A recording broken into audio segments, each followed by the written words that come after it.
Assalamualaikum warahmatullahi wabarakatuh. Alhamdulillah rabbil alamin. Assalatu wassalamu ala rasulillahil karim wa ala alihi wa sahbihi ajma'in. Amma ba'd. Ya ibadallah, usi nafsi wa iyyakum bi taqwallahi faqad faza bil-taqwa. Fala tamutunna illa wa antum muslimun. Faqala ta'ala: Ya ayyuhalladzina amanu taqullaha haqqa tuqatih wa la tamutunna illa wa antum muslimun. Saudara-saudariku rahimani wa rahimakumullah, alhamdulillah, syukur pada Allah Subhanahu wa taala, kembali kita diberikan kesempatan hari ini untuk menjalani aktivitas kehidupan kita sampai dengan menunaikan salat maghrib berjamaah, pun demikian dengan salat sunnah ba'diyahnya.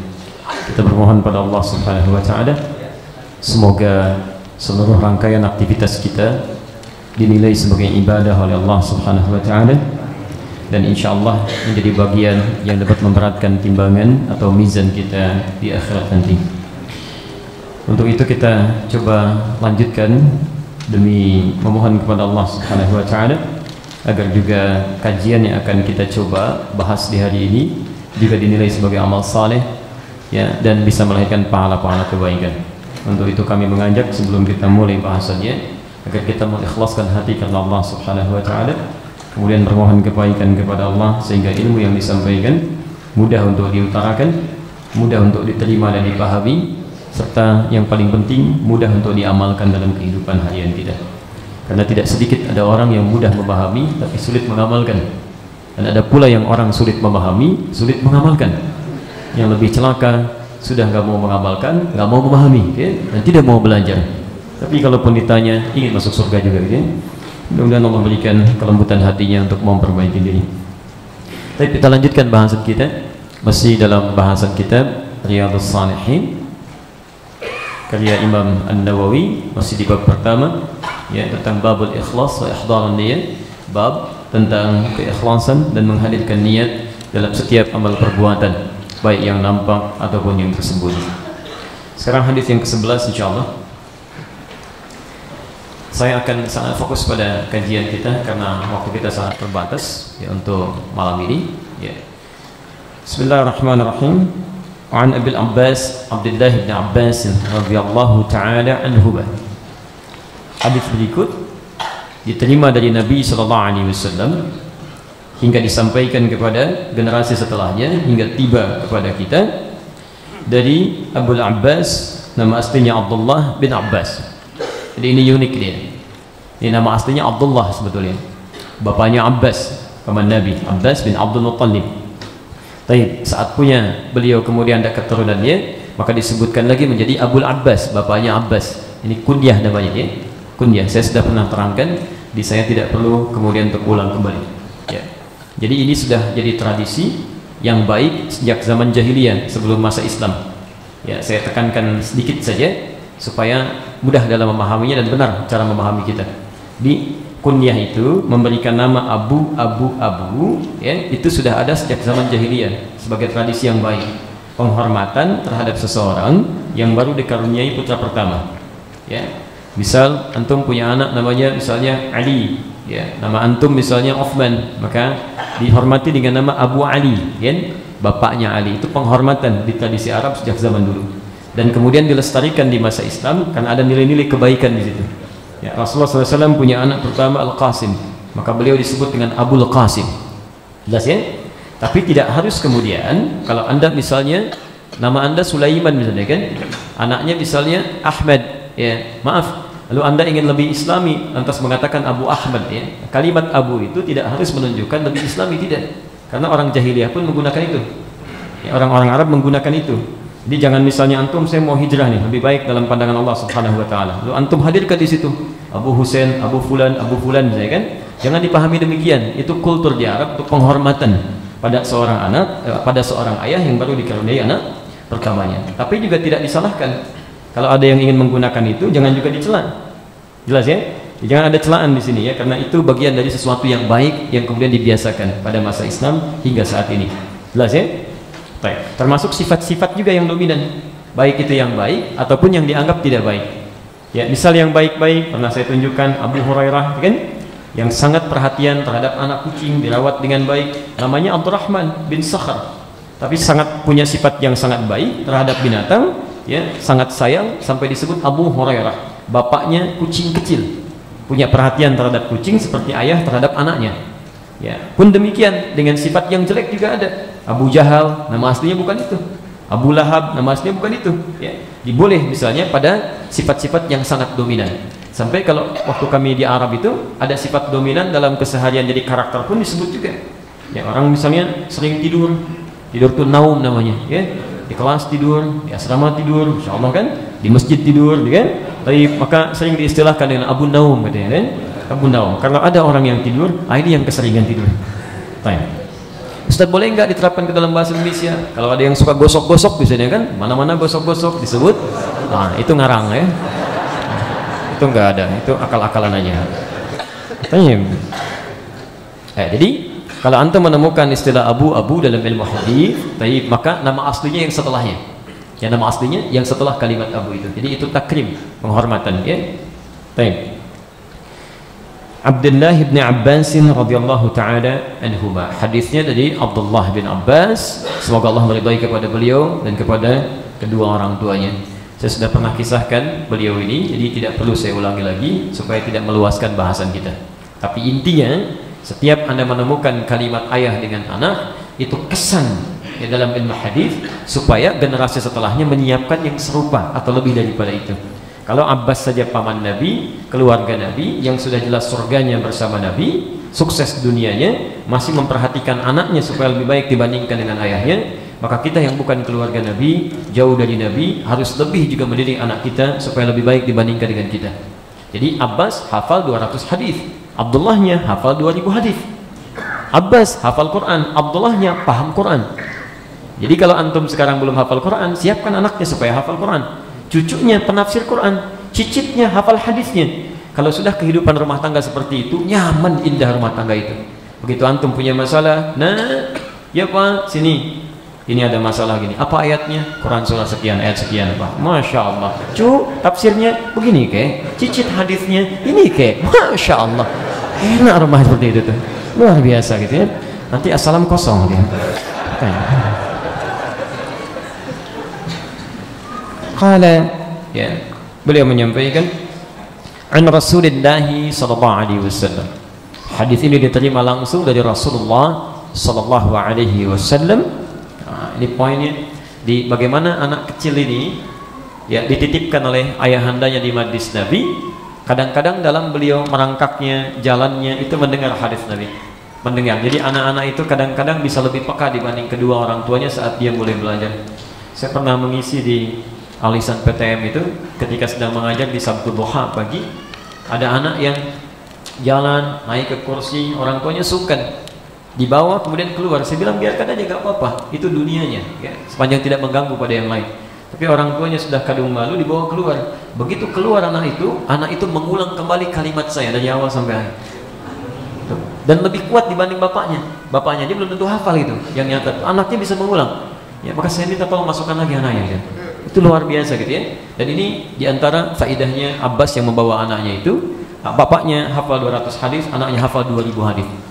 Dan diantara hadis yang dihafalkan saat beliau sedang ada di majlis Nabi itu, ini yang akan kita bacakan. Oke? Jadi setiap kita bacakan ini, maka Abdullah dan ayahnya mendapatkan pahala dari pelajaran kita ya, insyaallah. Baik, fima yarwi an rabbih tabaraka wa ta'ala. Hadis ini disampaikan oleh Rasulullah sallallahu alaihi wasallam dan teriwayatkan langsung dari Rabbnya Allah Subhanahu wa taala. Kalau ada redaksi teriwayatkan langsung dari Allah Subhanahu wa taala, itu tandanya hadisnya hadis qudsi. Jelas kan? Hadisnya hadis qudsi. Bedanya dengan Al-Qur'an, Al-Qur'an itu wahyu yang langsung diilhamkan. Bahasanya tidak dari Nabi lagi. Langsung diilhamkan kepada Nabi, baik melalui malaikat Jibril ataupun ditanamkan dalam jiwanya. Oke? Yang melalui malaikat Jibril banyak hadisnya. Di Al-Bukhari misalnya nomor hadis yang kedua dia dalam pembahasan kitab Badil Wahyi, bagaimana wahyu turun. Ada yang langsung ditanamkan, bahkan ayat Quran turun di situ. Quran surah 75 ayat 16 sampai dengan 18 itu posisi paling kanan sebelah bawah. La tuharrik bihi lisanaka lita'jala bih. Jangan engkau cepat-cepat tergesa-gesa menggerakkan lisanmu untuk menghafalkan Quran itu. Inna alaina jam'ahu wa Qur'ana. Kami yang tanamkan Quran dalam jiwamu. Dia ada sifat wahyu yang kedua, ditanamkan langsung dalam diri Nabi. Nabi tinggal menyampaikan kemudian. Tidak ada di situ bahasa-bahasa Nabi untuk membahasakan kembali. Lafadznya, maknanya langsung berasal dari Allah Subhanahu wa taala. Jelas di sini? Itulah Al-Qur'an. Tapi hadis tidak. Hadis itu sifatnya nanti ada dua. Ada yang dengan bahasa Nabi, kan? Nabi membahasakan kepada kita dengan bahasa Nabi sallallahu alaihi wasallam. Adapun maknanya diberikan oleh Allah Subhanahu wa taala. Ada yang kedua, maknanya juga disampaikan oleh Allah, lafadznya diteruskan tapi dibahasakan oleh Nabi sallallahu alaihi wasallam. Itu hadisnya hadis qudsi. Nah, hadis qudsi dengan Al-Qur'an perbedaannya selain yang tadi dari sisi riwayat, juga yang kedua, ya, kalau Al-Qur'an setiap hurufnya itu berpahala. Di Anda baca Al-Quran, setiap hurufnya ada pahalanya. Berapa pahalanya? 10. Dari mana tahunya? Itu yang silahkan ya, terserah. Tapi yang paling baik wallahu a'lam itu ya. Baik. Di At-Tirmidzi nomor hadis 2910 ini, man qara'a harfan min kitabillah falahu asyru hasanat. Siapa yang baca satu huruf saja dari kitab Allah dapat 10 kebaikan. Walam aqul alif lam mim harfun. Dan saya tidak katakan alif lam mim itu satu huruf. Walakin alifun harfun, lamun harfun, mimun harfun. Tapi setiap alif di satu huruf, lam satu huruf, mim satu huruf. Wa likulli harfin asyru hasanat, dan setiap satu hurufnya 10 kebaikan. Masya Allah. Dan jarang-jarang orang baca Quran cuma sehuruf, jarang. Sudah enggak. Pasti itu, bismillah aja 19 huruf gitu, ya. Berapa banyak tuh pahalanya? Jadi kalau antum nggak baca Quran hari ini, rugian tuh. Rugi. Mungkin rugi banget gitu. Ya, karena ada banyak pahala nggak diraih. Dan besok belum tentu hidup ya, makanya cek ya, setiap hari coba, antum mesti punya menu. Rencana hari ini berapa juz, besok berapa ayat, yang dia hafalkan berapa. Kalau pengen banyak pahala, mulai menghafal. Karena orang penghafal itu nggak mungkin dia membacakan sekali, nggak mungkin itu ya, paling minimal 3 kali, 5 kali dia akan ulang-ulang itu. Masya Allah. Orang cuman bacakan misalnya dzalikal kitabu la raiba fihi hudal lil muttaqin, yang ini dzalikal kitabu dzalikal kitabu la raiba fihi la raiba fihi la raiba fihi hudal lil muttaqin, dzalikal kitabu la raiba fihi hudal lil muttaqin. Berapa pahalanya? Dia ulang-ulang luar biasa itu. Jadi kalau Anda sedang mendapatkan nikmat menghafal Quran, atau anak Anda sedang mendapatkan gairah menghafal Quran, namanya mauhibah dalam bahasa Arab, tolong segera fasilitasi. Itu tanda kebaikan di keluarga. Karena menghafal Quran itu anugerah itu. Anugerah. Maaf, hati-hati. Syaratnya bukan pintar, karena tidak sedikit orang pintar juga belum bisa menghafal Quran. Ya, jadi kalau sudah ada keinginan menghafal, cepat ambil dan terapkan. Karena menunggu lagi itu datang itu nggak mudah. Malam ini misalnya kan ada keinginan, saya pengen menghafal Quran. Cepat, jangan cuma pengen, rencanakan. Saya harus menghafal. Mungkin besok belum tentu hidup. Buka mushaf, biasakan, bikin rencana. Karena untuk mendatangkan suasana itu lagi itu nggak mudah. Apalagi kalau sudah anak minta kepada orang tuanya, "Pah, pengen menghafal Quran," segera carikan sekolah dan guru yang bagus. Ya, belum tentu bisa ada suara itu lagi besok-besok. Ya, belum kenal dengan yang lainnya. Ya, paham sampai sini? Baik. Hadis tidak demikian. Jadi Anda baca hadis ada pahalanya, tapi tidak dihitung dalam setiap hurufnya. Ya, pelajarannya mendatangkan pahala. Saat Anda belajar, bahkan baru datangnya ada pahala, kan? Di Ibnu Majah nomor hadis 233, mulai melangkahnya bahkan, man salaka tariqan yaltamisu fihi ilman sahalallahu lahu tariqan ilal jannah. Jadi siapa yang menempuh perjalanan, menyiapkan dirinya kan untuk belajar sebagian dari tuntunan agamanya, maka diberikan oleh Allah balasan, akan diringankan langkahnya ke surga. Setiap jalan pahala dituliskan, setiap jalan pahala dituliskan. Belajarnya ada pahalanya, tapi tidak dihitung setiap hurufnya. Ya, tidak dihitung setiap hurufnya. Itu yang membedakan antara Al-Qur'an dengan hadis. Jelas di sini? Baik. Yang kedua, Al-Quran dibaca dalam salat, hadis tidak. Ya, Al-Quran dibaca dalam salat saat terhubung dengan Allah Subhanahu wa taala, sedangkan hadis tidak, ya. Dan yang ketiga, Quran itu merupakan sumber hukum mutabah, sedangkan hadis penafsirnya, sumber hukum yang kedua yang menjadi tafsir dalam Al-Quran. Jadi nggak bisa Anda memahami Quran tanpa hadis, mustahil. Mustahil itu, ya.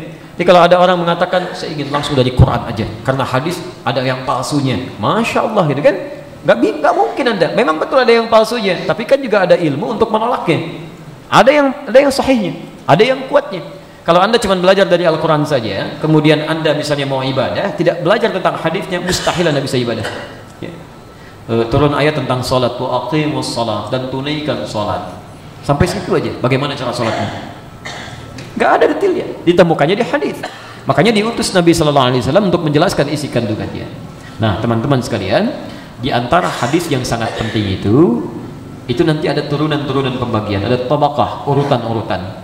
Hadis terkuat di antaranya jika statusnya sudah menjadi hadis qudsi. Hadis qudsi. Maka kalau ada statusnya hadis qudsi, maka itu di antara hadis yang dipandang kuat dan dimintakan kita untuk bisa fokus dalam mempelajarinya dan semangat dalam mengamalkan kandungannya. Karena hadis qudsi itu cuma sedikit ya, tidak banyak hadisnya. Ya. Di antaranya ini yang akan coba kita baca ya. Baik, jadi dari 10 hadis yang kemarin, ini hadis yang ke-11 dan ini hadis yang sangat cukup kuat yang kira-kira harus kita lebih utamakan dibanding hadis-hadis yang lain. Ya. Jelas sampai sini? Baik, kita teruskan ya. Apa hadisnya? Sebentar. Qala innallaha katabal hasanati was sayyiat. Sungguh Allah Subhanahu wa taala telah menetapkan dalam hukum kehidupan itu kebaikan-kebaikan dan keburukan-keburukan. Jadi dalam hal kehidupan kita Allah sudah menetapkan ada yang baik-baik, ada yang buruk. Paham sampai sini? Baik, teruskan dulu ya, nanti baru kita perjelas. Thumma bayyana dzalika. Kemudian menerangkan yang demikian itu tentang ketentuan yang baik plus tentang ketentuan yang buruk. Di pertama Allah tetapkan dulu, ini saya buat hukum yang baik-baik, ini hukum yang jelek-jelek. Nanti kita detail pembahasannya, kita teruskan dalam analisisnya. Lalu diterangkan kemudian apa konsekuensinya bila mengerjakan yang baik dan apa konsekuensinya bila kemudian ada yang tergerak mengerjakan yang buruk. Faman hamma bihasanatin, maka siapa yang tergerak untuk mengerjakan satu kebaikan, satu aja ya, baru mau, belum dikerjakan, baru mau saja ya. Atau misalnya keluar dari sini pengen sedekah, baru rencana aja, Allahu Akbar, barusan parkir plus dekat spanduk ada pembangunan gitu kan, nggak sempat mau, nanti ya setelah selesai sholat saya pengen, itu baru pengen saja ya, baru pengen, masya Allah. Faman hamma bihasanatin, barang siapa tergerak untuk merencanakan kebaikan, falam ya'malha, tapi belum sempat kemudian dia mengerjakannya, katabahallahu tabaraka wa ta'ala indahu hasanatan kamilah, itu baru pengen saja, tergerak dengan baik, walaupun belum sempat dikerjakan sudah dituliskan satu pahala yang sempurna. Masya Allah, satu pahala sempurna padahal belum dikerjakan itu ya. Tapi nanti kita lihat ya, jangan sampai rumus ini yang banyak dipakai. Pengen aja lah kalau gitu ya. Masya Allah, banyak yang pengen ya, begitu diisi dilihat kasnya kosong dulu gitu ya. Baik. Wa in hamma biha fa'amilaha, tapi jika kemudian dia terencana untuk mengerjakan itu lalu kemudian dia mengerjakannya, saya pengen insya Allah, begitu selesai dia kerjakan, misalnya sedekah kepada orang, dia bikin kemudian beli sesuatu, beli mushaf simpan di masjid misal ya, maka masya Allah katabahallahu asyra hasanatin ila 700 dha'fin ila adha'afin katsirah, maka pahalanya akan digandakan oleh Allah mulai paling minimal 10 kali lipat, 700 kali lipat, atau berlipat-lipat tanpa batasan. Nanti ukuran berlipat-lipat itu kita akan lihat apa dasarnya. Baik, jelas di sini? Halo? Belum selesai hadisnya ya. Baik, teruskan dulu baru kita selesaikan. Wa in hamma bisayyi'atin, tapi jika seseorang tergerak mengerjakan keburukan. Tadi masuk sendal kita udah gak enak ya. Iya, yang situ bagus tuh pojokan tuh. Ya, baik ya. Baru ada niat aja begitu misalkan, ada keinginan, wa in hamma bisayyi'atin, maka jika seseorang merencanakan satu keburukan, falam ya'malha, tapi nggak jadi mengerjakannya, jangan lakukanlah, ini kan di rumah Allah, tidak baik. Oh iya ya, betul. Kalau di rumah yang lain boleh nggak? Nggak juga. Tidak, jangan lakukan, misalnya kan. Lalu tercegah dia, tidak jadi dikerjakan. Katabahallahu indahu hasanatan kamilah. Masya Allah. Maka sebagai balasan atas terjaganya dia untuk tidak mengerjakan perbuatan buruk tadi, Allah balas berikan pahala satu kebaikan yang sempurna. Perhatikan bagaimana keindahan dan rahmat Allah di sini. Rahmat Allah di sini. Orang mau mengerjakan kebaikan, baru rencana nggak jadi, dituliskan pahala kebaikan. Masya Allah, dikerjakan, lipatkan 10, 700 sampai berlipat tak terhingga. Ada orang mau mengerjakan keburukan, nggak jadi, malah dituliskan pahala di sini. Allah tidak menuliskan keburukan seseorang ketika mengerjakan keburukan baru pada rencananya. Ya, tapi ketika digagalkan, masya Allah, dibalik, di situ diberikan pahala kebaikan yang sempurna. Wa in hamma biha fa'amilaha katabahallahu sayyi'atan wahidah. Tapi kalau itu pun nekat dikerjakan, maka mohon maaf, dituliskan kemudian keburukan, satu keburukan yang sempurna. Muttafaqun alaih, hadis diriwayatkan di Al-Bukhari dan di hadis Muslim. Di keduanya ada. Di Al-Bukhari nomor hadis 277, di hadis Muslim nomor hadis 131. Baik. Sekarang kita bahas detailnya. Kita bahas sekarang detailnya. Qala Allah Azza wa Jalla fil hadits al-qudsi, Allah Subhanahu wa taala menyampaikan dalam hadis qudsi, lihat kalimatnya, innallaha ta'ala innallaha kataba al-hasanat was-sayyi'at. Kataba al-hasanat kasaba al-hasanat was-sayyi'at.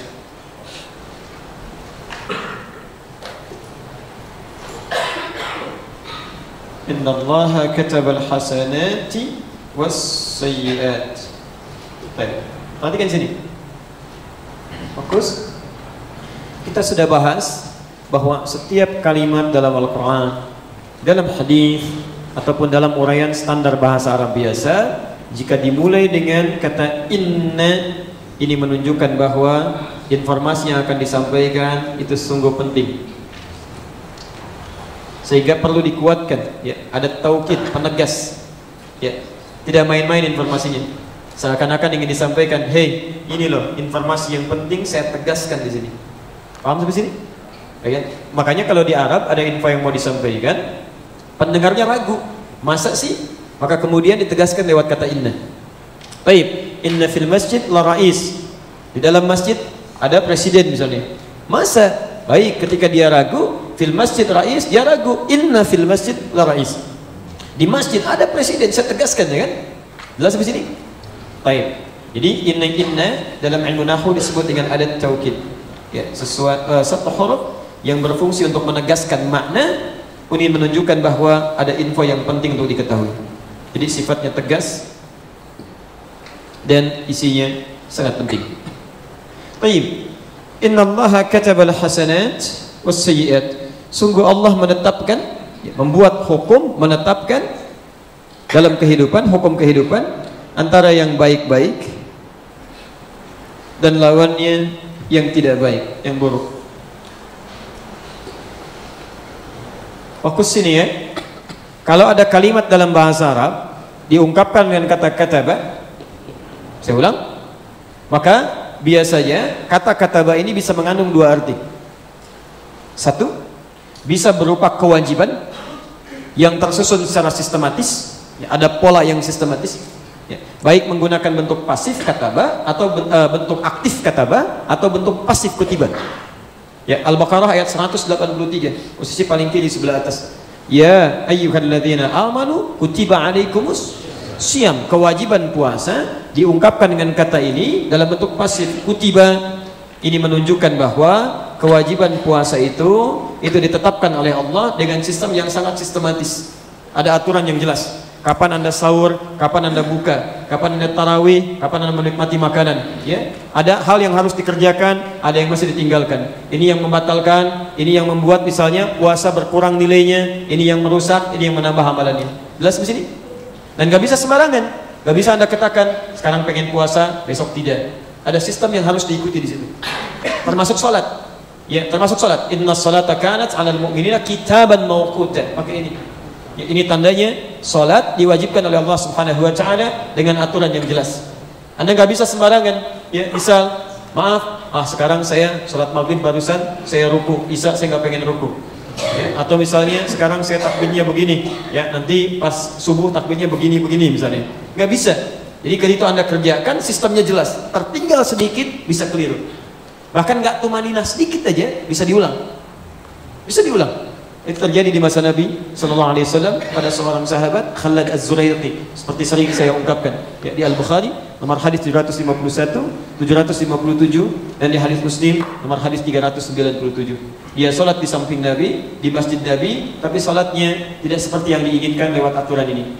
Ya, maka Nabi katakan, "Shalli fa innaka lam tusalli." Ulangi salatmu karena kamu belum salat dengan baik. Paham sampai sini? Itu yang pertama. Jadi jika diungkapkan dengan kata kataba atau kutiba, atau turunan kata ini, itu berarti satu, bisa berarti kewajiban ya, yang tersusun secara sistematis dengan aturan yang ketat. Baik. Yang kedua,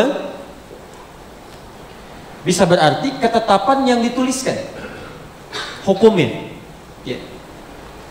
Ketetapan yang dituliskan hukumnya dituangkan dalam bentuk ketetapan yang bisa dikaji ulang. Maksudnya dikaji dan diulang-ulang, bukan ditinjau kembali. Ya, kita kaji, kita lihat, kita ulang-ulang, kita pahami hukumnya. Paham sampai sini? Kita ambil contoh misal. Allah sampaikan, innallaha, lihat kalimatnya, sungguh saya tegaskan, Allah itu telah menetapkan satu hukum. Lihat kalimatnya, yang dituliskan hukum ini dalam Al-Quran ditetapkan, bisa kita lihat, bisa kita ulang-ulang. Apa itu? Pertama, al-hasanat. Ada hukum dalam kehidupan yang disebut dengan al-hasanat, diterjemahkan dengan segala yang baik-baik. Nanti kita akan lihat apa maksudnya. Quran surah ke-11 ayat 114, itu diantara tafsirnya. Itu kata al-hasanatnya. Bentuk tunggalnya berasal dari kata hasanah. Hasanah ada di Quran surah ke-2 ayat 201, posisi paling kanan sebelah bawah. Pelan-pelan. Yang kedua, was-sayyi'at, dan yang buruk-buruk. Jadi dalam kehidupan ini ada hal yang buruk-buruk yang harus kita ketahui, yang telah ditetapkan oleh Allah Subhanahu wa taala hukumnya. Ya. Baik, bukan hanya ditetapkan tapi dituangkan dalam ketentuan Al-Quran. Misal, yang sayyi'at, kata sayyi'at ada di Quran surah ke-4 An-Nisa ayat ke-18. Ini jama' dari kata su. Sayyi'at itu jama' dari kata su. Kata su misalnya di Quran surah ke-12 ayat ke-53, posisi paling kiri sebelah atas. Saya minta Anda fokus dengan baik sekali, karena ini kalau kita agak sedikit saja tidak fokus, agak susah untuk masuknya. Ya, ini agak sedikit rumit turunan ayatnya. Saya coba sampaikan semudah mungkin, tapi Anda butuh fokus ya. Siap insyaallah ya? Baik. Hati-hati, ada virus mensana incorpore sono. Jauhi itu ya. Ustadz nerangin ke sana, Anda mikir ke sono itu. Jadi nggak nyambung nantinya. Nah, sekarang perhatikan. Saya mau kasih teori umum dulu ya. Saya tidak senang Anda menghafal, harus paham betul dari dasar hukumnya. Ya. Sekarang teori dasarnya begini. Quran surah ke-91 ayat 7 sampai 10.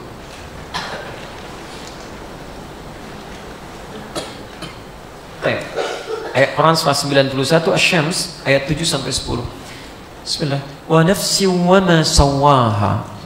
Dan demi jiwa manusia yang disempurnakan penciptaannya. Baik, jadi begitu nafasnya, rohnya sudah masuk ke dalam diri kita, sempurna penciptaan, manusia mulai bisa bernafas ya, mulai siap menjalani kehidupan sampai dia dilahirkan. Tapi ingat, saat dia mulai menjalani kehidupan itu dan dilahirkan dia, maka jalur kehidupannya, perhatikan, fa'alhamaha fujuraha wa taqwaha. Dia akan menjalani kehidupan dengan dua hal yang saling berseberangan. Oh, hati-hati, ada hal yang berpasangan dalam kehidupan kita. Satu, dorongan-dorongan kebaikan yang disebut dengan takwa. Saya ulang, dorongan-dorongan kebaikan yang disebut dengan takwa. Jadi dalam diri kita ini selalu terdorong sifat-sifat baik untuk mengerjakan kebaikan-kebaikan. Dorongan itu disebut dengan takwa. Ya. Pernah Anda merasakan suasana ini? Begitu azan berkumandang, Allahu Akbar, Allahu Akbar, cepat sudah azan, siap-siap, ayo. Ada dorongan gitu? Itu diantaranya sifat takwa itu. Ya. Kemudian saat yang bersamaan ada lawannya. Di sini disebutkan dengan fujur namanya, fujuraha wa taqwaha. Ya, makanya jangan kaget begitu adzannya selesai, sisi yang lain tenang, baru adzan, belum qomat. Imamnya aja belum kelihatan, ya kan? Pernah ada suasana begitu? Ah, baik ya. Ah, itu disebut dengan fujur. Ya. Rambatannya disebut dengan fujur. Baik, pelan-pelan. Yang satu disebut dengan takwa. Jadi rumus pertama dalam Al-Quran, ketika kita terlahir ke muka bumi ini, nanti ada dua hal yang selalu berpasangan, bertentangan. Satu disebut dengan takwa dengan turunannya, yang kedua fujur dengan turunannya. Paham dulu sampai sini? Halo? Nah, kalau paham saya teruskan. Jenis-jenis takwa apa? Itu semua sifat baik Jadi semua sifat baik, turunan-turunannya itu disebut dengan takwa nantinya. Puncaknya disebut dengan takwa. Misal, jujur itu bagian dari takwa.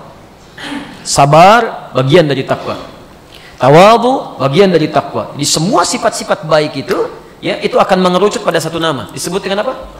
Takwa. Karena itulah Rasulullah SAW dalam setiap kesempatan ta'lim beliau, khususnya terutama dalam Jumat, itu selalu mengawali untuk meningkatkan takwa kepada Allah Subhanahu wa taala. Tingkatkan takwa. Tingkatkan kebaikan-kebaikan. Ayo, sabar tingkatkan, jujur tingkatkan, rendah hati tingkatkan, pupuk itu lewat amal saleh. Tapi saat yang bersamaan, Anda mesti paham ini ya. Hati-hati betul, ini konsep hidupnya. Saat Allah menciptakan jujur, lawannya pun ada turunan sifat fujur.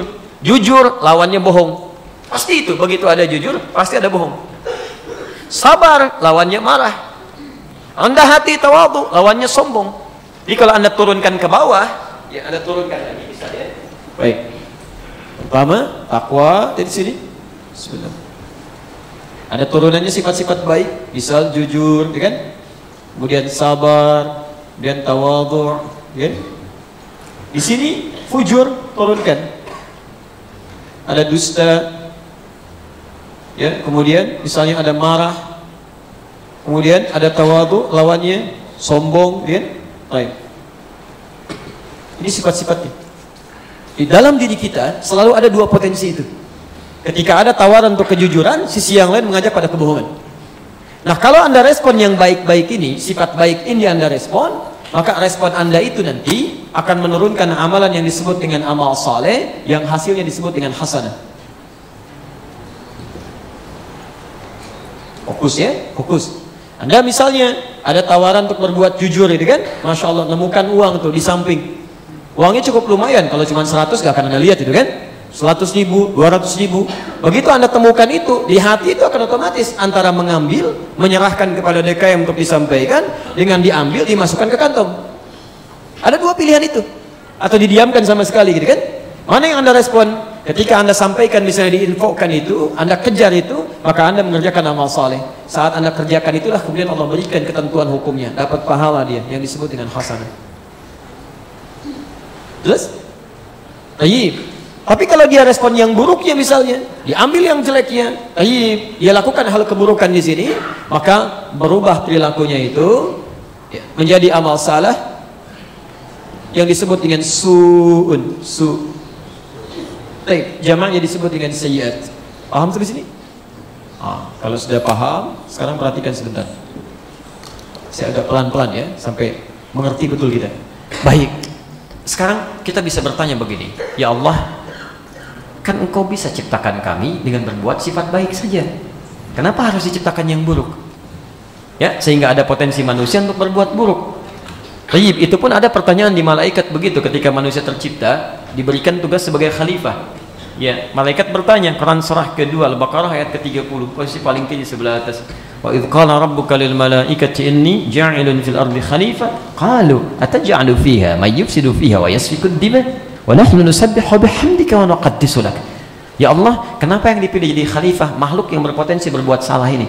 Karena dia punya dorongan nafsu dalam dirinya, fujur tadi. Tayyib, kenapa enggak kami saja yang dipilih? Sedangkan kami sering bertasbih, sering bertahmid kepadamu, jiwanya cuma takwa saja. Di malaikat itu saat diciptakan tidak punya peluang salah, karena potensinya baik semua.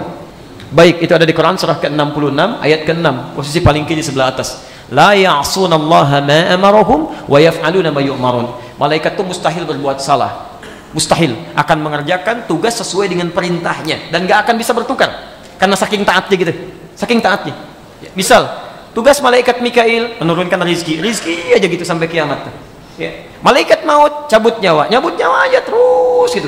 Ya, sampai selesai kehidupan. Gak ada misalnya ini manusia satu ini menjengkelkan luar biasa, bosan saya lihatnya. Ini kayaknya sini, kamu aja yang cabutnya. Gak bisa. Jadi ini kerjakan yang ini, yang lain kerjakan yang lain, dan tidak ada maksiat pada Allah Subhanahu wa taala. Takwa. Di bawaannya itu aja. Bawaannya itu. Lalu ada pertanyaan, ya Allah, kenapa bukan kami? Jawabannya simpel dari Allah Subhanahu wa taala. Inni a'lamu ma la ta'lamun. Saya sudah menetapkan satu hukum dan saya lebih tahu dibandingkan dengan kalian. Ya. Lalu Allah berikan pengetahuan kepada kita. Ini pengetahuan yang penting di ayat 31-nya. Wa 'allama Adam al-asma'a kullaha. Diajarkan pada Nabi Adam plus dengan keturunan-keturunan nanti. Diberikan potensinya. Bagaimana cara mengelola potensi yang jelek itu? untuk melatih yang baik supaya muncul. Ini poinnya, dan ini yang nggak dimiliki oleh malaikat. Malaikat itu karena nggak punya sifat fujur, nggak punya dorongan nafsu, maka kehidupannya monoton, begitu-gitu aja. Jadi kalau ditugaskan jadi khalifah nanti di muka bumi, nggak akan ada masjid ini nih, nggak akan jadi. Begitu turun, ada yang tasbih aja begini tuh, nggak bisa bangun bangunan. Ya, yang satu ngerjain yang lain lagi, yang satu ngerjain yang lain lagi, karena tidak ada dorongan ini. Karena itulah kemudian ketika manusia ditugaskan jadi khalifah, dibuat oleh Allah kemudian dengan beragam corak warna kehidupannya dan keinginan-keinginannya. Nah, ini konsep yang paling utama. Diciptakan sifat yang terlihat oleh kita seperti jelek itu, sebetulnya bukan ingin menjadikan kita berbuat buruk, bukan. Rumusnya qad aflaha man zakka. Itu rumusnya. Akan bahagia kehidupan seseorang jika menjadikan sifat jeleknya itu sebagai katalis untuk melatih yang baiknya supaya muncul. Di situ diartikan akan bahagia orang yang bisa menyucikannya, bukan membuangnya, tapi menyucikannya. Kalau ibu mau mencuci baju itu, saat mencuci dibuang bajunya atau dibersihkan kotorannya? Dibersihkan kotorannya, bukan dibuang bajunya. Maka saat Allah ciptakan sifat buruk ini bukan ingin menjadikan Anda buruk, bukan, tapi supaya membuang hal-hal yang tidak baik dalam sifat positif itu supaya terlatih muncul ke atas, muncul ke permukaan. Contoh paling gampang begini, yang paling gampang ya, paling gampang. Tadi sabar lawannya apa? Halo?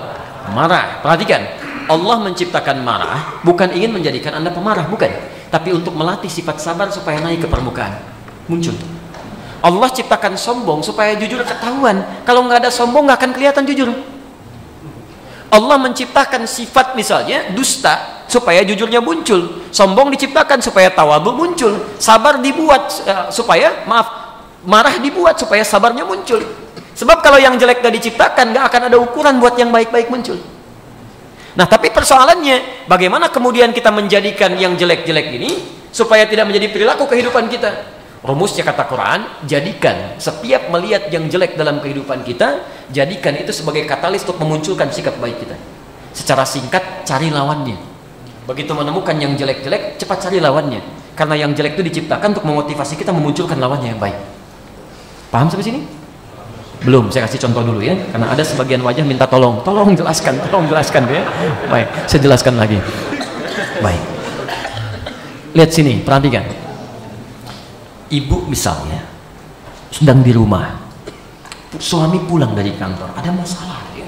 Membuat sifat dan sikapnya sudah mulai lain nih. Begitu pulang ke rumah, tiba-tiba suara mulai kencang, nggak ada salam. Kok pintu lama amat dibukanya? Masya Allah, anaknya udah nunggu-nunggu kan datang. Papa, diam kamu. Masya Allah, kaget tuh. Kenapa sih Pak? Dia kan baik. Nah, saat Allah menitipkan amarah di suami itu, saat dia marah, sebetulnya bukan ingin menjadikan suami pemarah, bukan, tapi ingin membangkitkan kesabaran dari istri dan keluarga di rumah.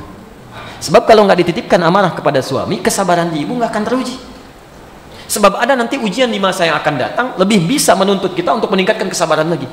Di depan itu lebih besar ujiannya. Kalau sekarang nggak bisa sabar, ke depan akan sulit hidupnya.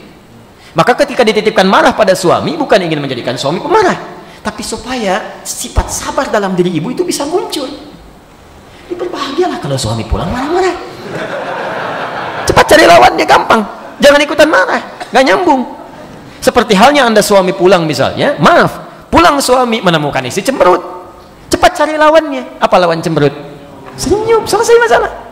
Begitu Anda masuk ke rumah, assalamualaikum, istri cemberut, senyum aja, assalamualaikum, masuk. Kayaknya kenal, gitu kan?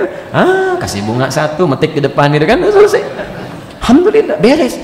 Ini istri cemberut, Anda ikut marah, nggak nyambung. Waalaikum. Kenapa kamu? Emang kenapa? Nggak akan beres, nggak akan selesai gitu. Maka hidupnya nggak akan nikmat, nggak akan nikmat. Wa qad khaba man dassaha. Orang-orang yang mengotori itu hidupnya akan sengsara. Ambil lagi ini, ambil lagi itu, nggak akan enak hidupnya. Jelas sampai sini? Baik, jadi itu asal hukumnya. Allah tetapkan ini yang baik-baik, ini yang buruk-buruk. Yang buruk ini, yang fujur, bukan ingin menjadikan Anda jelek, tapi ingin menjadikan kehidupan Anda lebih baik supaya yang bagusnya itu muncul. Nah, kalau Anda kerjakan yang baiknya ini, maka akan Anda dapatkan hasil yang disebut dengan hasanah. Semakin banyak dikerjakan, maka dijamakkan menjadi hasanat. Paham sampai sini? Baik, agak mulai jelas ya, pelan-pelan. Baik. Sekarang lihat bekal hasanah ini. Dapatkan satu hal, hasanah tunggal satu. Tambah lagi, jadi jamak, hasanat. Jadi seperti ini. Pelan-pelan. Bekal inilah nanti yang ditetapkan oleh Allah Subhanahu wa taala dalam lanjutan hadisnya nanti sebagai bekal untuk meraih kebahagiaan kita dunia plus ya kesuksesan kita saat di akhirat. Di ketika Anda mendapatkan hasanah itu, hidup Anda di dunia dijamin mudah, hidupnya tenang. Ini resiko pertamanya. Dan keduanya, di akhirat menjadi bekal pahala untuk bekal masuk ke dalam surga. Ini poin pertamanya. Sebaliknya, jika Anda merespon yang ini, ya sayyiat, yang jelek-jelek misalnya, maka bahasa Qurannya, kehidupan Anda di dunia khaba, sengsara, nestapa, capek, capek. Apalagi orang yang selalu mencari keburukan orang lain, cari celah orang lain, hidupnya tuh nggak akan tenang itu. Yang disebutkan oleh Quran dari subuh sampai dengan malam. Ya, ghasiqin idza waqab, dari mulai falak sampai ghasiqin idza waqab. Ya, paham sampai sini? Tayyib. Nah, seperti apa gambarannya untuk proses demikian sampai mendapatkan pahala dan konsekuensi dosa dari perbuatan ini? Nanti kita coba lanjutkan setelah menunaikan salat Isya berjamaah. Bismillah. Assalamualaikum warahmatullahi wabarakatuh. Alhamdulillah, wassalatu wassalamu ala rasulillah wa ba'du. Fa ya ibadallah, usi nafsi wa iyyakum bi taqwallahi faqad fazal muttaqun. Fala tamutunna illa wa antum muslimun. Teman-teman sekalian, kita telah menunaikan salat Isya berjamaah, pun demikian dengan sunnahnya. Kita bermohon pada Allah Subhanahu wa taala semoga Allah berkenan menerima salat yang telah kita tunaikan dan insyaallah menjadi amal ibadah yang kita ikhlaskan karena Allah Subhanahu wa taala. Baik, kita lanjutkan bahasan kita bahwa dalam hadis nomor 11 ini riwayat Abdullah bin Abbas radhiyallahu taala anhuma, pertama Nabi SAW menyampaikan berita langsung dari Allah Subhanahu wa taala bahwa dalam menjalani kehidupan kita akan menghadapi dua ujian yang telah ditetapkan oleh Allah, bahkan hukumnya tertuang dalam Al-Quran. Pertama, ujian untuk meningkatkan kebaikan-kebaikan yang nanti wujudnya disebut dengan hasanat itu. Setiap satu disebut dengan hasanat, kalau banyak disebut dengan hasanat. Rinciannya nanti berbentuk amal saleh. Misal, kita temukan misalnya dalam Al-Quran, sholat itu disebut dengan hasanat. Kalau terus banyak dikerjakan disebut dengan hasanat. Karena itu kalau Anda menjaga waktu sholat, tunaikan dengan baik, maka Allah berikan hasanat dalam kehidupan kita. Quran surah ke-11 ayat 114 misalnya. Ya, perhatikan kalimatnya. Allah berfirman dalam Al-Quran, innal hasanati yudhibnas sayyiat. Sungguh kebaikan-kebaikan yang dikerjakan itu akan menggugurkan kekurangan-kekurangan atau keburukan-keburukan yang pernah dikerjakan. Kapan kalimat hasanat ini muncul? Setelah muncul kalimat salat. Lihat kalimatnya. Tarafain nahar wa zulafan minal lail. Tunaikan salat, aqimis salata. Sebutkan kalimatnya, aqimis salata. Tarafain nahar wa zulafan minal lail. Wa zulafan minal lail. Masya Allah. Tunaikan oleh Anda salat. Kalimat salat dulu disebutkan, baik itu yang diwajibkan dari mulai siang sampai dengan malam. Ya, tarafain nahar itu jadi antara dua sisi siang, dari subuh sampai dengan kemudian masuk kepada zuhur dan asarnya. Ya, kemudian wazulafa minal lail sampai dengan tiba malamnya sampai ke isya. Singkatnya dari subuh sampai dengan isya. Anda bisa tunaikan sholat 5 waktu ini dengan baik, maka innal hasanat, hasil dari kebaikan ini itu yang disebut dengan hasanat. Jelas? Baik, pelan-pelan. Jadi ada amal soleh yang kita kerjakan, hasilnya melahirkan kebaikan-kebaikan dalam hidup yang disebut dengan hasanat. Kalau bahasa singkatnya, hasanat ini diturunkan menjadi bentuk amal soleh. Ya. Rinciannya nanti bisa ada yang ibadah ritual seperti sholat, kan? Baca Al-Quran, puasa. Ada yang ibadah sosial seperti infak, kemudian sedekah, ya. Kemudian misalnya berbuat baik kepada orang, ya, macam-macam bentuknya. Itu semua turunan amal saleh ini kalau bisa kita kerjakan, setiap dikerjakan kita mendapat poin kebaikan. Disebut dengan hasanah. Jamaknya disebut dengan hasanah. Jadi saat kita diperintahkan untuk mengerjakan amal saleh, sesungguhnya itu adalah usaha kita untuk meraih poin-poin kebaikan untuk bekal kita pulang ke akhirat nanti. Jelas di sini? Jadi kalau kita tidak pernah beramal saleh, tidak akan pernah punya bekal kebaikan-kebaikan yang bisa kita bawa pulang menghadap pada Allah Subhanahu wa taala. Tapi nanti yang paling menarik, bekal-bekal hasanat ini tidak hanya terkait dengan kehidupan akhirat, tapi ada dampaknya bagi kehidupan dunia. Salat hakikatnya mencari bekal-bekal ibadah yang dengan itu punya poin-poin pahala untuk dibawa pulang ke akhirat. Jadi ketika dihisab, hasil salat kita menghasilkan timbangan yang berat saat di akhirat nanti. Tapi hebatnya bukan cuma di akhirat, orang yang sholatnya benar diberikan pendahuluan ketenangan hidup dunia. Makanya kalau orang sholatnya bagus, bukan cuma meraih pahala di dunia, tapi ada hasanah, pahala di akhirat, tapi ada hasanah dunia yang akan dia dapatkan. Minimal 5. Minimal 5. Misal, pasti sikapnya akan baik. Di orang kalau sholatnya benar akan dibebaskan dari 2 sumber keburukan, baik fahsya atau mungkar. Turun Quran surah ke-29 ayat ke-45. Innas salata tanha 'anil fahsya'i wal munkar. Jadi kalau ada orang punya sifat dan sikap buruk, ya sumbernya cuma 2. Kalau tidak fahsya, keburukan yang bersumber dari syahwat, ya kata-kata kotor, jorok, pornografi, porno aksi, itu fahsya. LGBT itu fahsya. Ya, jadi mustahil ada orang sholat kata-katanya kotor, itu mustahil.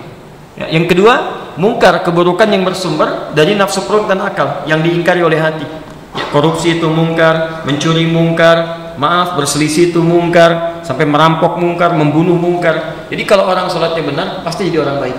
Dan orang baik itu akan tenang kehidupannya, tenang hidupnya. Ya. Jadi kalau anda misalnya ada hidup yang tidak tenang, kemudian perilakunya kurang bagus, cek barangkali sholatnya belum sempurna. Ya. Yang kedua, orang yang sholatnya itu bagus, dijamin oleh Allah akan berdampak ketenangan pada jiwanya. Ya, jiwanya lebih tenang, ya, tampilannya tenang, ada musibah juga tenang. Itu ada di Quran surah ke-20 ayat ke-14, ditafsir di Quran surah ke-13 ayat ke-28. Lihat kalimatnya, ya.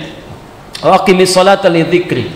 Innani anallahu la ilaha illa ana fa'budni. Ketahuilah tidak ada Tuhan yang layak disembah kecuali saya, kata Allah.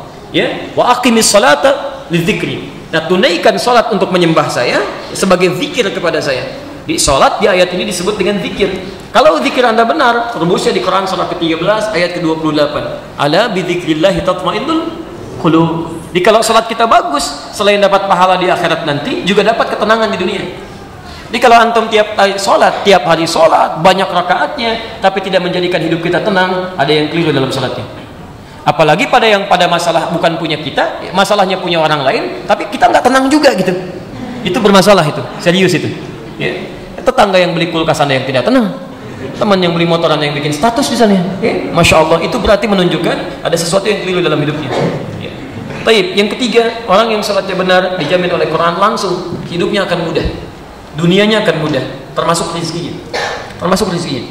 Itu ada di Quran surah ke-65 ayat 2-3, ditafsir di Al-Baqarah ayat yang sama 2-3.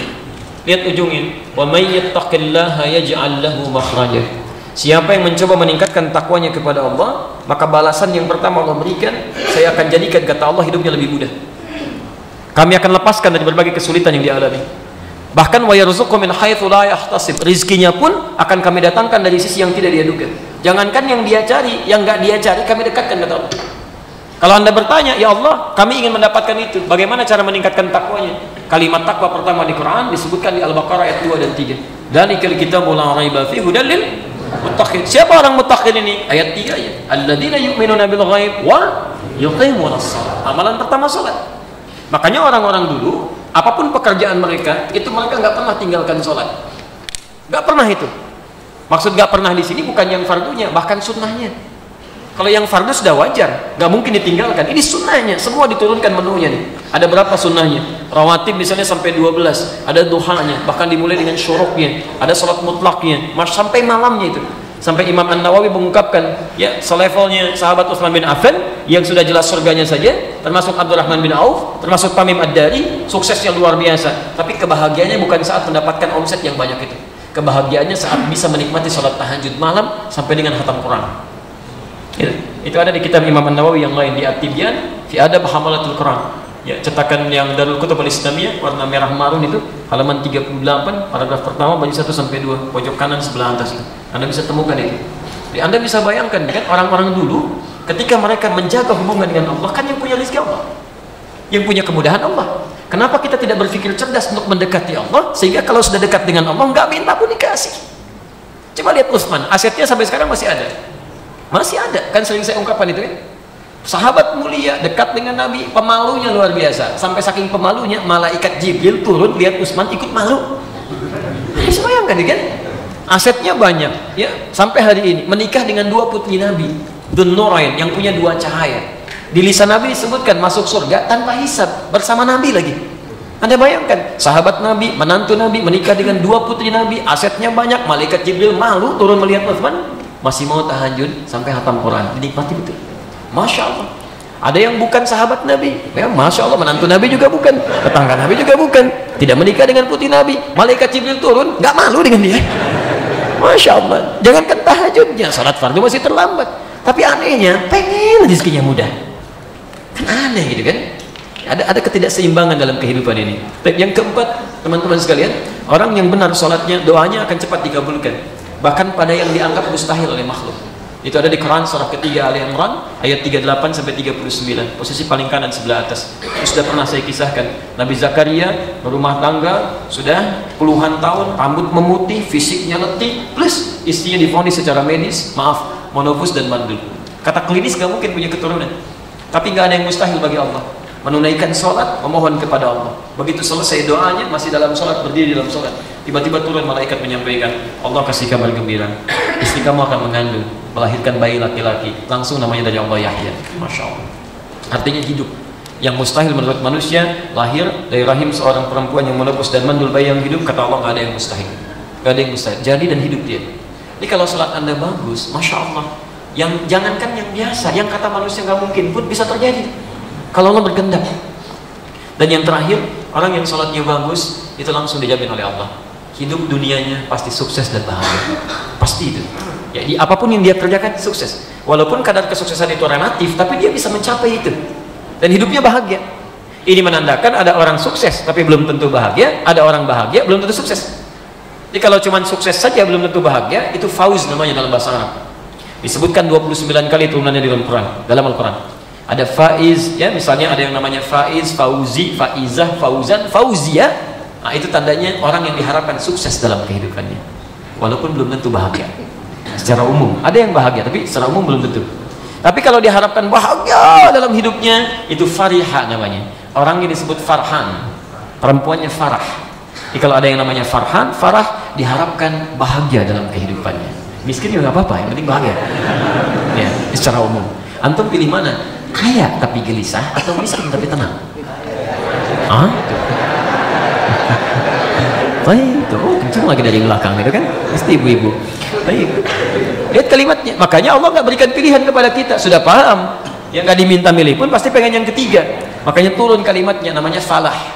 Falahun, sukses dan bahagia. Falah, kata kerjanya disebut dengan aflah. Turun Quran surah ke-23 ayat 1 dan 2. Qad aflahal mu'minun. Orang yang imannya benar pasti menggenggam kesuksesan dan kebahagiaan. Apa ciri pertamanya? Ayat kedua. Ayat kedua, alladzina hum fi salatihim khashi'un. Khusyuk dalam salatnya. Makanya ketika Anda dipanggil salat, 5 kali diingetin yang kelima ini supaya kita dapatkan. Dalam panggilan azan itu setelah hayya 'alas shalah apa? Hayya 'alas shalah, ayo salat. Kenapa ya Allah? Hayya 'alal falah, sini. Kamu belum sukses, datang ke sini, sujud kamu. Saya yang punya kesuksesan. Kamu belum bahagia, datang sini. Apa penyebabnya? Sujud sini, pasrahkan, saya berikan. Itu poinnya. Jadi kalau Anda benar tunaikan sholatnya, Anda mendapatkan hasanah. Bukan cuma di akhirat, nanti pertaruhan terakhir, tapi dunia juga lapang. Makanya setiap Anda mengerjakan kebaikan, Anda selalu berdoa kepada Allah supaya setiap kita mengerjakan kebaikan ini dapat hasanah dunia, dapat hasanah akhirat. Apa doa paling favorit? Rabbana atina fid dunya hasanah, dunia dulu. Wa fil akhirati hasanah, baru akhirat. Jadi keduanya seimbang. Doa apa namanya? Antum punya istilah sendiri. Masya Allah. Doa sapu jagat. Ada doa sapu gak ada jagatnya. Doa jagat gak ada sapunya. Masya Allah. Tapi poinnya itu Al-Baqarah ayat 201, posisi paling kanan sebelah bawah. Jadi kalau kita benar-benar mengikuti ketentuan Allah, hidup ini mudah. Yang bikin susahnya kita keluar dari aturan, itu aja. Gampang kok, Allah turunkan aturan, bentuknya ada di Quran, disebut dengan hudan. Ketika Anda kerjakan, Al-Baqarah ayat 185, posisi paling kiri gitu kan? Baik, sebelah bawah. Baik, lihat kalimatnya, yuridullahu bikumul yusra wa la yuridu bikumul usra. Dengan mengikuti tuntunan ini kami menginginkan hidup Anda mudah, kami tidak ingin Anda susah. Jadi kalau hidup Anda susah, yang salah bukan Allah. yang salah kita keluar dari aturan Allah, itu saja. Hidup itu sederhana kok. Yang bikin susah itu keinginan kita yang tidak jelas. Termasuk kata Nabi, semua umatku akan masuk surga apa? Semua umatku, kecuali yang nggak pengen, kata Nabi. Itu aja. Betul, ilaman aba, kecuali yang nggak ingin. Jadi kalau ada yang nggak masuk surga, bukan karena Nabi menginginkan, orangnya nggak mau.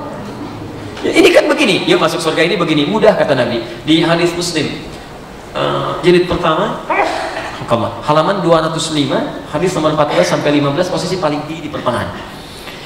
Ja'a Arabiyun ila Nabi sallallahu alaihi wasallam. Datang seorang lelaki Badui pada Nabi sallallahu alaihi wasallam. Faqala, maka dia berkata, lihat kalimatnya, ya Rasulullah, dullani ala amalin idza amiltuhu dakhaltul jannah.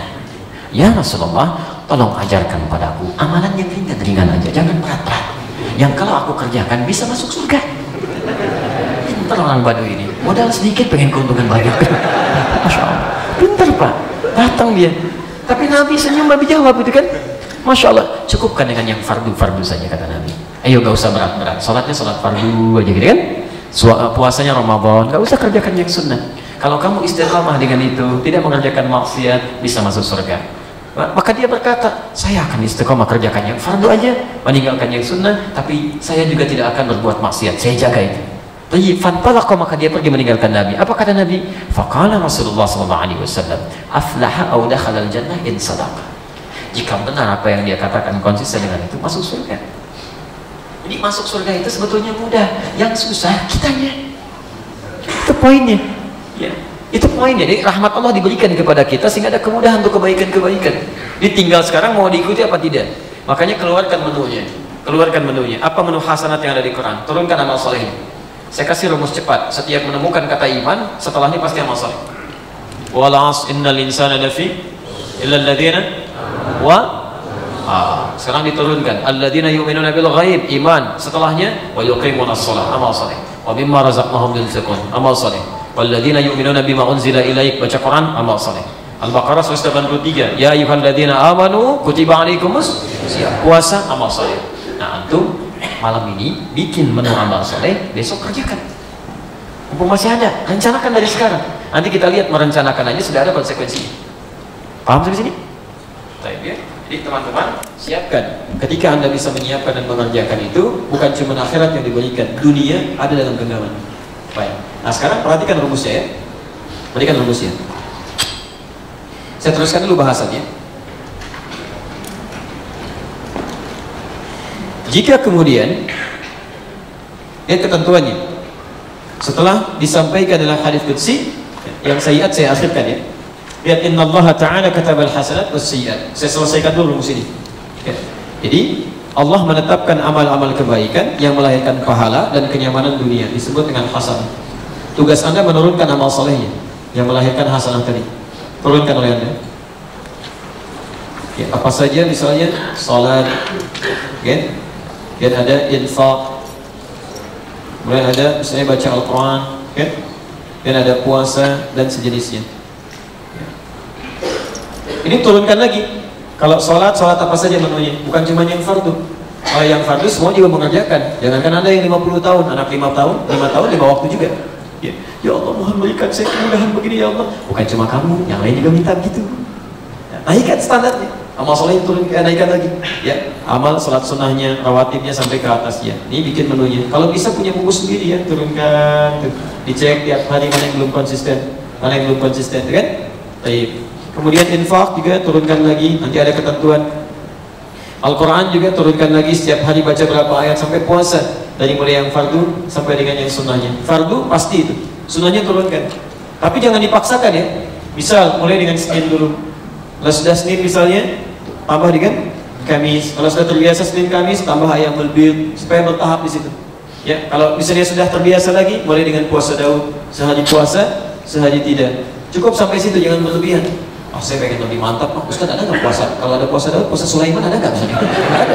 Sampai situ aja gitu ya. Nah, ini poinnya. Baik, jelas sampai sini? Nah, kalau Anda bisa tunaikan ini dengan baik, maka apa gambarannya? Selain ketenangan dunia yang tadi kita contohkan, juga ada pundi-pundi pahala akhirat yang bisa kita kumpulkan. Thumma bayyana dzalika, kemudian Allah langsung menyampaikan. Lihat hukum pahalanya, yang baik-baik ini, in hamma ala fi'liha atau in hamma bi'amaliha, jika seseorang mulai punya rencana saja dengan niat yang benar untuk mengerjakannya, bukan ingin ya, dia betul-betul serius punya rencana, dia bikin menu misalnya, dia niatkan untuk mengerjakan ini baru merencanakan saja dengan niat yang sudah ada dalam dirinya, itu sudah dituliskan satu pahala kebaikan sempurna, satu hasan sempurna. Ukurnya jangan oleh kita ya, jangan ukuran satu gitu. Kalau disebutkan 1, 10 jangan pakai ukuran kita, beda ukuran Allah lain. Masjid saja disebutkan 25 kebaikan, 25 hasanah, jarak satu keduanya 500 tahun, dua ketiga 500 tahun, tiga keempat 500 tahun. Jadi kalau ukuran Allah itu jangan disamakan dengan ukuran makhluk, itu berbeda. Makanya sehari di akhirat dengan sehari dunia itu berbeda ukurannya. Sehari akhirat berapa lama dunia? 1000 tahun ya, itu berbeda gitu kan, itu berbeda. Jadi teman-teman sekalian, ini baru anda niatkan saja sudah dituliskan, Masya Allah, sempurna, itu kebaikan sempurna.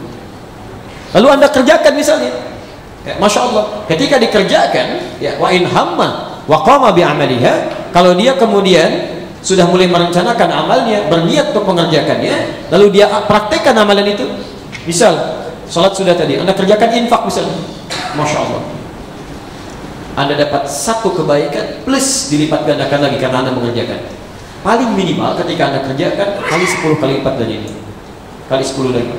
Di paling minimal 10 kebaikan, asyraf hasanat, paling minimal ya. Dilipat gandakan lagi sampai 700 kebaikan, dilipat gandakan lagi sampai tak terbatas ya.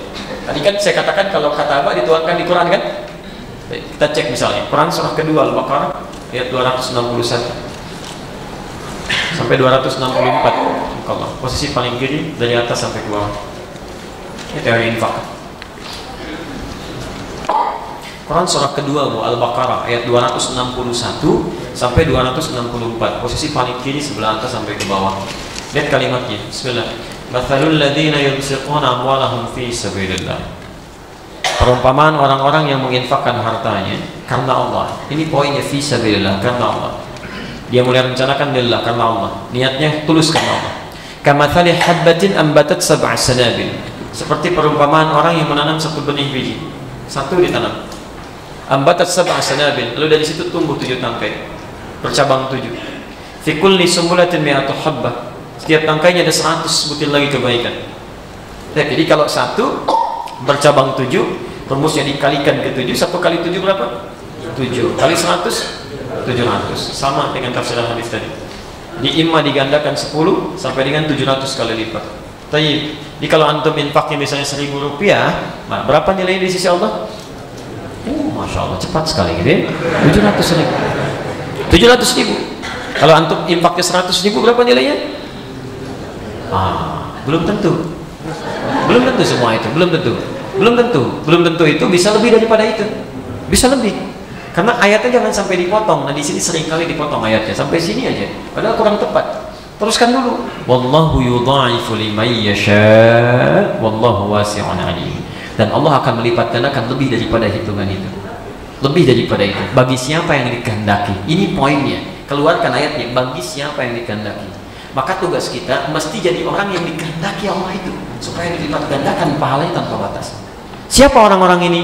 Kembali pada kalimat fi sabilillah, yang meniatkan karena Allah Subhanahu wa taala. Itulah hubungan hadis ini dengan keikhlasan niat. Di semakin Anda ikhlas tidak pernah berhitung, Allah akan berikan pahalanya tidak pernah terhitung. Jadi kalau Anda nggak pernah berhitung, maka Allah pun berikan tanpa hitungan. Tapi kalau Anda hitung-hitung, hari ini dosa cukup banyak nih, saya mau tutup dengan amalan lumayan, 700 kali lipat dikali 100 ribu, cukup 7 juta. Masya Allah, 7 juta 100 keluar ya seperti itu hitungannya.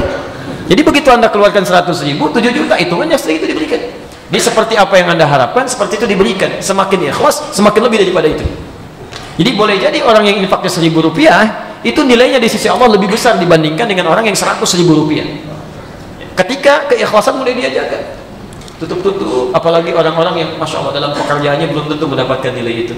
Untuk makannya besok, Masya Allah, gak apa-apa lah, saya kurangilah. Untuk cabenya saya gak akan beli, untuk infakin aja, keluarin itu kan, dia masukin, Masya Allah ya. Ada orang yang gak apa-apa, saya ke kantor besok jalan aja, yang penting bisa untuk lillahi ta'ala. Orang lain gak usah tahu. ada kotak jalan, makallah dia diamin aja seperti nggak ngasih. Orang udah bubar tiba-tiba kotaknya dicari lagi, masukin pergi. Ada yang begitu. Itu nggak mudah, itu pahalanya luar biasa, itu pahalanya luar biasa. Ya, jadi sepanjang Anda bisa kerjakan itu, maka rumusnya kata Nabi SAW, riwayat Nasa'i hadis qudsi, makallah disampaikan teman-teman sekalian, setiap ada kebaikan, peluangnya banyak, termasuk menjawab yang bersin ada pahala. Masya Allah, begitu bersin pahala buat kita tuh. Alhamdulillah, ya alhamdulillah. Masya Allah, jawab yahdikumullah, kita jawab lagi. Ada pahala di sini. Jadi tidak ada dalam Islam kecuali semuanya keindahan. Keluar masjid ada pahala, masuk masjid ada pahala. Yang salam kita jawab Waalaikumsalam, ada pahala lagi. Kurang apa lagi? Ayo siapa lagi masuk? Selalu ada gitu kan? Di teman-teman sekalian, ini bagian yang pertama. Jadi rumusnya adalah setelah Anda punya rencana ini, jaga keikhlasan. Jaga keikhlasan kita, ya. Gak usah diungkit-ungkit. Karena ingat betul ya pesan ini, ingat betul. Setiap yang pahalanya banyak, resikonya pun tinggi. Setiap ada amalan pahala banyak, resikonya pasti tinggi. Termasuk ikhlas, apalagi ikhlas. Ikhlas itu setan, bukanlah. Tidak mau mendiamkan sampai dengan kita meninggal. Itu godaan ikhlas itu sampai meninggal dunia. Gak berhenti saat Anda beramal. Mungkin saat Anda ngasih, perasaan ikhlas, gak mau disebutkan. Tapi boleh jadi ketika terjadi sesuatu sebelum meninggal misalnya, datang godaan setan yang tanpa diduga. Bisa-bisa muncul. Godaan paling besar dalam ikhlas itu adalah riya. Sifat riya. Bisa berarti ingin disebut-sebut atau sum'ah ingin didengar oleh orang lain. Ya, harus hati-hati. Ya. Kalau misalnya yang baru ngasih itu ingin diperdengarkan, itu banyak. Tapi yang sering terjadi yang tidak pernah dirasakan, gitu kan? Atau yang tiba-tiba datang itu, yang tanpa sadar tiba-tiba muncul bisa sebelum meninggal tuh. Ya. Kalau yang biasa-biasa nyumbang pengen disebut tuh banyak tuh. Apalagi musim-musim pemilihan gitu kan. Masya Allah Pak, titip ini Pak ya. Silakan Pak, itu butuh berapa sih pembangunan? 3 miliar Pak, 2 miliar tadi saya nggak apa-apa. Tapi tolong sebutkan Pak ya. Saya dokter Andes haji begini MS banyak gitu kan. Tolong disebutkan Pak ya. Ya nanti insya Allah ada kebaikan di situ. Masya Allah. Ya, sebutkan oleh Anda. Ketinggalan sedikit hajinya, begitu sudah Pak. Ini hajinya ketinggalan Pak. 30 juta saya haji itu. Masya Allah misal gitu kan. Nah, itu berbahaya. Itu hilang sekaligus. Tapi yang tidak disadari adalah ketika seseorang sudah memberikan ikhlas, tiba-tiba dia nggak sadar bahwa keluar kalimat-kalimat yang bisa menggugurkan amalan, minimal mengurangi pahalanya. Kan dulu pernah saya kisahkan, kan? Sebagai contoh saja, ada orang infak ke masjid, bangunan masjid, butuh berapa nih? Sekian, sudah gaji saya aja. 90% kamu kapan? Dibangun tuh, kasih 3M. Jadi masjidnya, hamba Allah tulisannya, jalan biasa, normal. 2 hari mau meninggal, sudah jadi kakek-kakek jalan sama cucunya ke situ. Kata cucunya, bagus ya masjid ini, Masya Allah. Kata kakeknya, ini dulu juga kakek yang bantu bangun. Kalau nggak kakek sumbang 3M, nggak akan jadi nih. 2 hari lagi mau meninggal. Nggak mudah ya. Makanya rumusnya gampang. Kalau tangan kanan memberi, tangan kiri nggak usah lihat. Maksudnya lupakan. Awas kalau baca hadis harus jelas ya. Kalau nggak paham tanyakan. Tangan kanan ngasih, tangan kiri nggak usah lihat. Gitu aja gitu kan. Maksudnya yang kiri itu yang nggak baik. Jadi begitu yang baik ini, kanan kan selalu divisualisasikan pada yang baik-baik. Yang kiri ini yang tidak baik. Umumnya demikian. Jadi kalau yang baik-baik sudah memberi, yang tidak baik jangan muncul. Seperti riya, itu habis langsung. Di Quran surah kedua ayat 264 di bawahnya. Ya. Awas, hati-hati.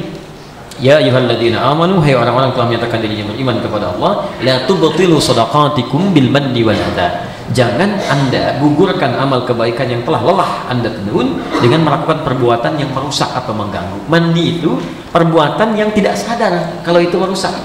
Seperti tadi itu. Kalau ada jelas nyakitin, jelas terasa itu, ya, terasa. Kalau Anda baca ayat 263-nya, itu kan kalau nggak bisa ngasih minimal minta maaf kan? Qaulun ma'rufun wa maghfiratun khairun min shadaqatin yatba'uha adza. Meminta maaf belum bisa memberi lebih bagus dibandingkan dengan ngasih tapi maaf mengeluarkan kalimat yang gak enak. Misal kita ngasih nih, alhamdulillah datang orang, Pak mau infak nih, Masya Allah 300.000 Pak ya. Tuh Mas, alhamdulillah terima kasih Mas ya telah memberikan kepada saya. Mudah-mudahan ada rezeki yang pasti berlimpah di sini. Gak usah Pak, ini kan rahmat Allah Subhanahu wa taala. Titipan dari Allah untuk Bapak. Ya tapi saya doakan Pak ya supaya Bapak baik. Gak usah seperti itulah. Ya ini kan wajar, saya kan kaya, Bapak miskin. Emang ini Pak kan diberikan untuk orang miskin misalnya. Nah, itu nyelekit kalimatnya. Nah, itu sudah menghilangkan. Itu yang disebut dengan adza. Adza. Ya. Baru datang dari jauh, padahal belum nggak mau minta ke situ. mau minta lagi ya, ayo yang kemarin belum cukup misalkan, nah itu udah gak enak, udah gak nyaman deh ya. Baik, paham? Baik, jadi ketika disebutkan katabal hasanat, tugas kita mengeluarkan bentuk kebaikan itu, lalu jaga keikhlasan untuk mengerjakannya karena Allah Subhanahu wa taala. Dan yang terakhir ya adalah sayyiat. Saya tutup sampai sini. Sayyiat itu amal-amal keburukan yang menjadi ujian bagi kita untuk meninggalkannya.